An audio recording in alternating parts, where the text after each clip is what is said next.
Welcome to another special Viking Warrior Day edition of It Takes a Viking, the official podcast of the Salem State University Alumni Association. Very excited to welcome another one of our Meet the Moment campaign co-chairs to the show today from the class of 76 here at Salem State. Please welcome Midge DeSimone. Midge, how are you? Welcome to the show. Thanks for inviting me to participate in this, Mike. Viking Warrior Day is a really important institution. It's our sixth one. We're excited to have you with us. I love your story here at Salem State. I can't wait to share it. So we are going to get right into our conversation. And the first thing that we always like to ask is, what brought you to Salem State as a student? How did you end up here? There were some very practical reasons why I came to Salem State. Number one was affordability. Number two was the fact that it was an easy commute from my home in Beverly. I was helping to raise a small child and did not have the time to waste spending an hour on a highway going somewhere else. The reputation of the school has always been very high. I was raised in Danvers, Mass, so of course, very familiar to me. And at the time, Salem State had a daycare center for students, very necessary for me to be able to complete my education. So that's what led me to Salem State. And as somebody who, I think one of the pieces that I've enjoyed, and everybody that I've gotten to talk to, and this is not unique to you either, is that you came to Salem State with the intention of studying one thing, and then I know that you took that degree and went out into the world with it, and then I know that life took you in some different directions as well. But I wonder, how do you feel your education at Salem State helped prepare you for life after college and shape your future? Well, the college degree for me, I always considered that the basic credential in order to do anything meaningful with work, even with home and community. I felt that was necessary. What I learned at Salem State, I was an English major, by the way, and I did not become an English professor anywhere, but I certainly learned how to study.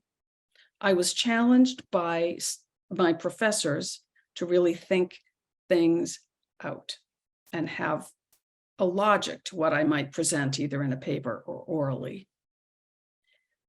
After Salem State, I was able to get 2 different graduate degrees, pursue 2 different paths for careers. That's all started with Salem State. And as we think about your time here, and this may be it for you, but you mentioned the preschool, having the opportunity to have your child here on campus with you as you attended classes. But in addition to that, is there one core memory, experience, staff member that you remember from your time here fondly? Well, there is, and I think that will segue into some other thoughts that I have about the campaign in Salem State. Okay. I was very fortunate my first semester here, feeling very insecure because I was such an advanced age, 23, beyond the 18-year-olds that I was in class with. And I had an English professor, Richard Elia. Dr. Elia really guided me and had faith in me that I could do the work, which was a rather advanced course in the English department. And that faith and that ability to meet his expectations, that was a moment. And I often think about that, and I believe what is happening everywhere on the Salem State campus are moments just like mine, when faith and encouragement, particularly by the faculty members, make a huge difference in someone being able to stay in school, go to graduation.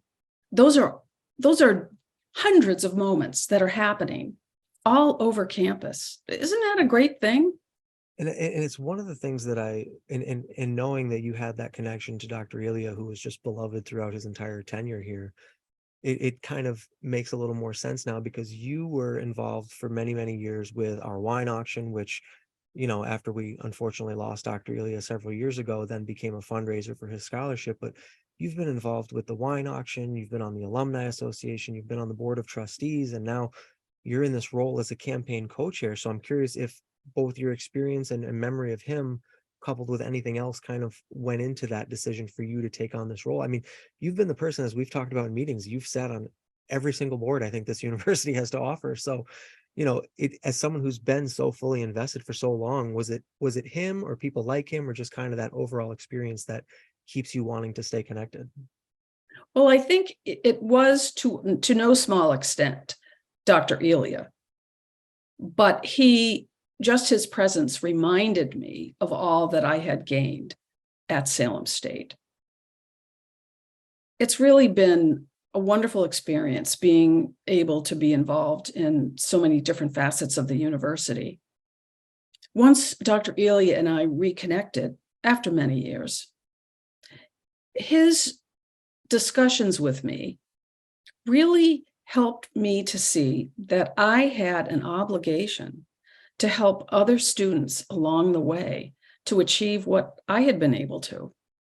So it was maybe just the influence of one person, but not really. There were a number of other people, particularly in the advancement area, that just made me want to be involved. They spoke about exactly what was going on in the university at that time, and created other connections. As someone who, through my work with you during your time on the Alumni Association, I got to know you. I've had the benefit of knowing you and the privilege of knowing you for a few years now. And one of the things that I think I've always admired about you the most, Midge, is that you're always calling me saying, is there some way I can help? And around the holidays, it was the food pantry on campus. And I know that, as we think about, I'm thinking about the creativity awards that were around the same time of year that they're happening. And Henry Dembowski was a close friend to you. And as someone who's been involved in so many different ways, both with your time and talents, but also your treasure, I wonder if, is there a particular piece that's been especially important for you to be involved in? I know that, of the campaign priorities.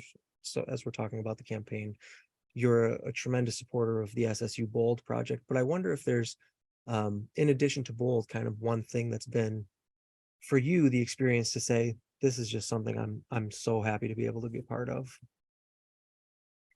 You'd have to be blind not to look around our greater North Shore community and not see the need for education on all levels.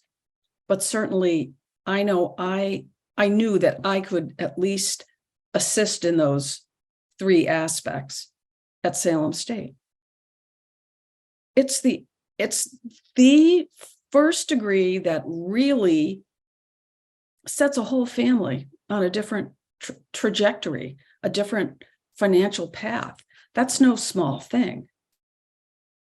And as we like to say it with President Keenan, and we had him on an interview for something recently, and I can't quite remember what it was, but the new line is no place so close can take you so far. Mm-hmm. And I feel like that's really become an embodiment of our students, both previously and currently, and to the point you're making about kind of the foundation it can lay for families, especially here on the North Shore. But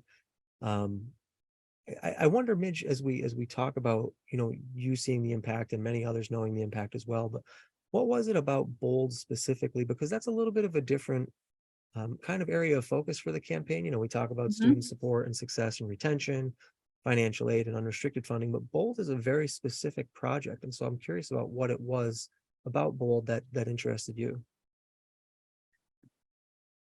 I believe very strongly that the parts of BOLD are critical to lead the university in the future. It was a real pleasure for me to be asked and to be able to contribute to the project before it had even been approved. My husband and I have always noticed with some of these larger campaigns for various institutions, very few people really want to give to a building. They want to give to a program. They want to give to scholarships. I understand that. but we're a little contrary in that point because we know it's unpopular, but we know how necessary it is. It's being able to divest of the South Campus and move the two other campuses together geographically is fantastic for students. It's fantastic for interdisciplinary studies, for students to be able to schedule their classes for what makes sense for their goals, and not because, oh, I don't have time to get in the car or walk and get from this campus to that campus. I think that's not a small thing. I know I did it myself when I was a student. Did I answer the question? You did. Or what can I expand on? No, and I think to your other point too about, I like the way you phrased it to me. I probably would have said there's nothing sexy about a building, but that Yeah. that piece of the program especially is so critical because you know Jake Cotter from your work with the campaign prep and everything. We had talked to Jake at one point offline, and Jake had said that when he was here studying in 2010, 11, 12, faculty were telling him it was the same labs as back in the 60s and 70s when Meyer Hall opened. And so being able to have these new spaces to grow our science programs as we look at, I mean, to your point about looking around the North Shore and seeing impact in the greater Boston region too, there's just a boom of science and technology, and it's growing. And so to be able to meet those needs with our bio and lab spaces, the nursing program, things like that, it's only going to help set us up for success. So while there may be nothing about the building itself, it's everything that's going to go into it, which is exactly what you were just talking about. So I certainly see it and certainly appreciate it as well. So grateful to you for that. And as we talk about thinking longer term about the institution and projects like the campaign and BOLD, it's also important to remember too that those are great for long-term success of the institution and our students, but there's a very critical need right now as well. And so we're in the middle of our 6th annual Viking Warrior Day. And we've just launched our newest public campaign. Why do you support Viking Warrior Day? Why is it important for you? And why do you think others should support Viking Warrior Day as well? Viking Warrior Day is a very fun way to impress the point that all philanthropy matters. You don't have to donate $1 million to have an impact in any institution that you might choose to support. You just don't. There's a lot of people who could afford a $10 donation, and you get that all together, and that's a giving community. That's important to foster, not just for Salem State, but any of the other charitable endeavors that you're going to encounter later in life. And making that, and as you said, for us, it's Viking Warrior Day. It's a moment. It's a moment once a year that we do it, and we've been incredibly fortunate for the support that we've received from people like you and others. And I love the way you say it, that $10 goes a long way here. Maybe it's a meal for one of our students. Maybe it's they lost a cord for their laptop and we can help them replace it. It's there's no shortage of ways that it can support students directly. And so certainly grateful to you again for your long-term support, both at the macro level, but also on days like Viking Warrior Day. Just eternally grateful. And as we look to kind of land this plane and I've loved spending time with you. I wonder, as somebody, you mentioned at the top that you were a non-traditional age student when you started. If we were to put you in front of a class of graduating students this year, any kind of personal, professional, relevant advice that you think you would offer them, what do you think it would be? I don't really feel confident that I could give any useful advice to someone who was 50 years my junior. But I would say, I mean, my general advice to anyone is to be kind. But from a point of view of particularly a first-gen student, be persistent. Just keep going. If you fail, keep going, because it's going to turn around and you're going to find yourself on that stage grabbing a diploma. I don't know if there's any better way I could have ended that. I just keep moving, keep going forward, and Be nice. Doesn't cost any extra to be nice, No, it doesn't. you know, Good advice for all of us, all our lives. any stages of it, you bet. Midge, I can't tell you how great it's been to talk with you. Thank you so much for your time. Thank you so much for your continued commitment to the institution. Um, Obviously, as we mentioned, your many years prior with the Alumni Association, the trustees, I forgot to mention the foundation, the wine auction, and now as a campaign co-chair. Just so grateful to you for all you've done for us. And again, really want to thank you for joining us today on Viking Warrior Day, on It Takes a Viking. Lots more great content coming up this week, or excuse me, today. I wish Viking Warrior Day was a week, but it's a day. So again, thank you, Midge. Thank you so much. Can't wait to see the success of the campaign under your leadership and the leadership of our other co-chairs. And just want to thank you for joining us. I appreciate the opportunity to speak to the Salem State community. Of which Thank you are you. one, I am one, and it's a great community to be a part of, as you said. So I want to thank Midge for joining us again today. Thank you for tuning in at home, wherever you may be joining us from. This was It Takes a Viking with campaign co-chair Midge DeSimone. Stay tuned for more great content throughout the day. Until next time, I'm Mike Mitchell, Associate Director of Alumni Relations at Salem State. Thanks for watching.